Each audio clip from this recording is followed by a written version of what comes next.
अमित शाह अब से थोड़ी देर बाद कोलकाता में प्रेस कॉन्फ्रेंस करने जा रहे हैं, जिस दौरान वो बंगाल चुनाव से जुड़ी जानकारी दे सकते हैं। अमित शाह की आज बंगाल में ताबड़तोड़ रैलियां भी हैं। उत्तर 24 परगना के हिंगलगंज और हुगली के उत्तरपाड़ा में रैली होगी। इसके बाद उत्तर 24 परगना के जगतदल विधानसभा क्षेत्र में रोड शो होगा।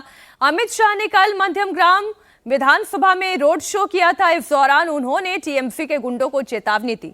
अमित शाह ने कहा कि अगर 29 अप्रैल को टीएमसी के गुंडों ने लोगों को वोट डालने से रोका तो 5 मई के बाद उन्हें उल्टा कर सीधा कर देंगे। हमारे सहयोगी देवेंद्र पराशर जुड़े हुए हैं कोलकाता से लाइव। आज एक तस्वीर, पहली उस तस्वीर की हम चर्चा कर लें। थोड़ी देर में तो प्रेस कॉन्फ्रेंस अमित शाह की होने ही जा रही है। आज प्रधानमंत्री नरेंद्र मोदी कोलकाता में हुगली में अचानक से नौका विहार के लिए निकले और दूसरे चरण का ये वो क्षेत्र मैं कहूँ जो बीजेपी के लिए बहुत टफ है। इस नौकायान लोगों से बातचीत का असर, ये इम्पैक्ट कितना होगा?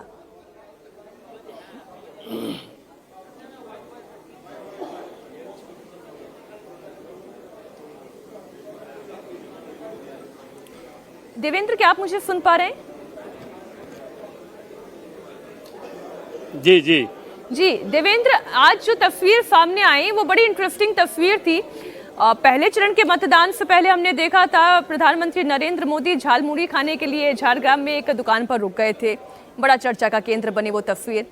अब हुबली में जब वो नौका विहार करने के लिए निकले तो ये भी चर्चा का बड़ा केंद्र है।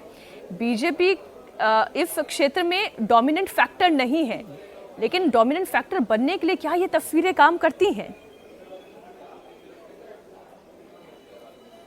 गंगा निश्चित तौर पर हर बंगाली के लिहाज से अगर बात करें तो वो उनकी आत्मा में बसती है। और बंगाली का देश के लोगों के हिसाब से बात करें तो जो देश के लोगों की आस्था रहती है बंगाल में वैसी ही है, या कहें कि उससे कुछ ज्यादा ही रहती है। और उस लिहाज से पीएम का वहां पे जाना, वहां पे जो नाविक है उनसे बातचीत करना, वहां जो आम लोग थे जो टहलने के लिए आए हुए थे और बाहर जब वहां से वो निकले तो उन लोगों से बातचीत करना तो निश्चित तौर पर ये कनेक्ट देता है। और पीएम बार बार ये कोशिश कर रहे हैं और पहले भी हमेशा करते रहे। ऐसा नहीं है कि इस बार के चुनाव में आपको ये दिख रहा होगा, हमेशा ये करते रहे हैं कि बंगाल के कल्चर से जुड़ी हुई कोई भी चीज है, चाहे वंदे मातरम की बात कर लें, नेताजी सुभाष चंद्र बोस की बात कर लें, रविन्द्रनाथ टैगोर की बात कर लें, इन लोगों से जुड़े हुए जो भी चीजें हैं या बंगाल की कला संस्कृति से जुड़ी हुई कोई चीज है तो उसको बहुत ज्यादा महत्व देते रहे हैं। नेताजी सुभाष चंद्र बोस के बारे में हम जानते हैं कि किस प्रकार से उन्होंने जिनकी अनक्लासिफाइड जो फाइलें थी या क्लासिफाइड फाइल थी, उन सारी चीजों को लेकर एक जो डिबेट चल रहा था उसको खत्म किया। बहुत सारे कागजात उसके सामने आए, किस प्रकार से स्मारक बनवाया गया दिल्ली में। तो ये तमाम चीजें प्रधानमंत्री नरेंद्र मोदी करते हैं, हर राज्य के लिए करते हैं, बंगाल के लिए भी करते हैं। और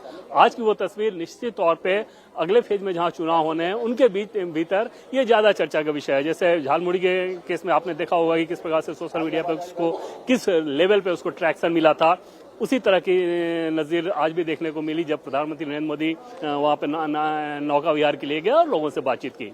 मीनाक्षी।